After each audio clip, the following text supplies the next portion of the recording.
So guys, I've just played and completed Need for Speed Carbon for the first time ever in 2026, almost 20 years since it first released in October 2006.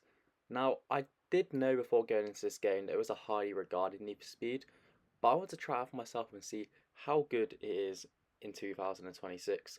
So, for some context to this game, it's set in a city called Palmont, pretty sure I'm saying that right, and basically the story starts. So your player that you're controlling runs away after a police bust in a street race.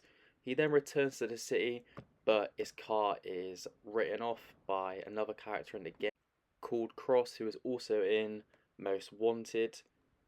And then Darius, he helps you, gives you money to get you a new car, and you help him take down the other crews in the game. So, onto the crews. So basically, there's four, and it's split into four territories. You have the 21st Street crew in Kempton, Bushido in Downtown, TFK in Fortuna, and Stack Deck in Silvertown. That's Darius's, but the first three, that's who you're going to take down and helping Darius and his crew. However, after beating the first three, Darius betrays you. That was a very easy thing to work out from the start. Not like I'm some mastermind, but that was the biggest giveaway as a bad guy that whole game.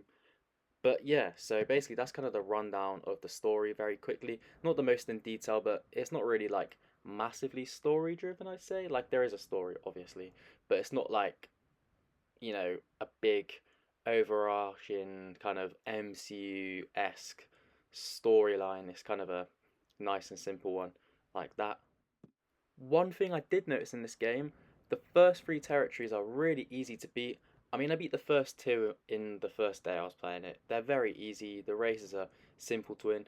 And then you jump to Silvertown, going against Stack Deck and Darius, and oh my, the difficulty jump is insane. You go from winning everything easily to just getting spanked against all these rapid cars. So basically, you have to drive a tier 2 car, they're all tier 3, they're all very quick, and you have to be very tactical about winning for a while until you unlock some tier 3 cars that are actually good.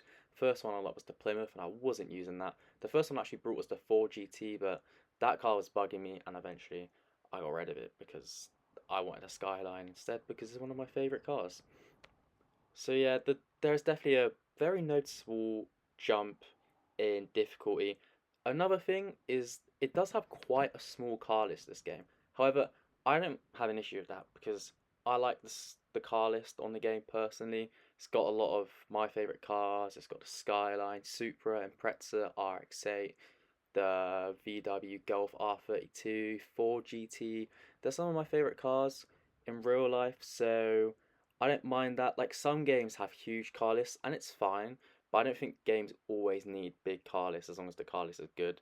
And I think this game had a good car list. It doesn't need like 200 different cars on there. You know what I mean? You don't need the random everyday cars. So I think the small car list is fine. The game itself is also really short. I mean, I completed it in a week, and that's like playing mostly for like a couple of hours a day, not really playing that much.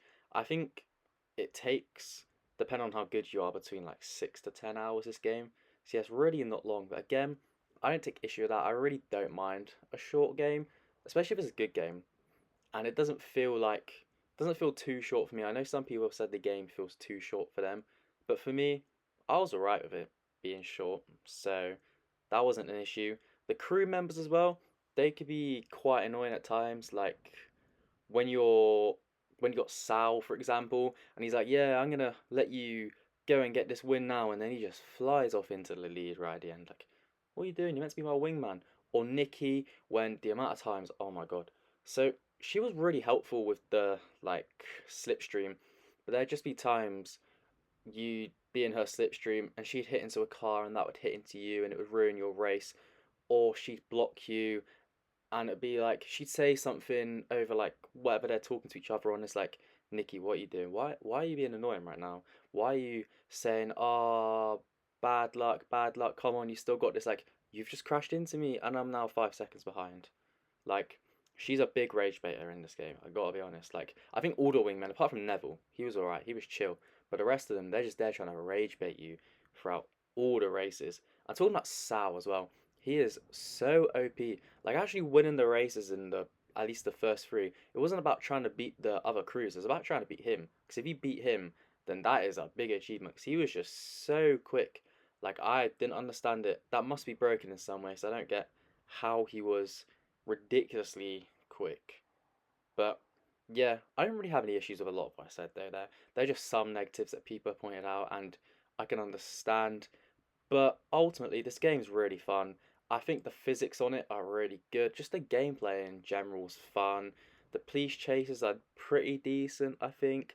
I mean, they might not be some of the best in Need for Speed, but they're not bad. They're not jarring. Like Need for Speed Unbound, the latest one. Oh, the police in that's so irritating. It's like they just don't go away. On this game, it's got the perfect balance of this challenge, but they're not like irritating. So yeah, but yeah, overall, I think this is a really good game. I really do understand why it's considered one of the best Need for Speeds of all time. Like the gameplay is really fun, the storyline's good but simple, good car list, just really good fun gameplay. Which Need for Speeds, they're a bit hit or miss nowadays, for being honest. Unbound, I wasn't the biggest fan of. Heat was good. Payback was rubbish. 2015 was just Wall Simulator. So, yeah, it's been a very mixed few years, and Need for Speed it looks like is going to die. I mean, that's the impression I get from all the news around it. But if you have a like an Xbox 360, I know it's on PS2, I think it's on PS3 as well. Like if you have a console that can play this game, I would 100% recommend it in 2026. You'll really see why older Need for Speeds are way more well regarded than some of the newer ones, because this is just a really good, really fun car game.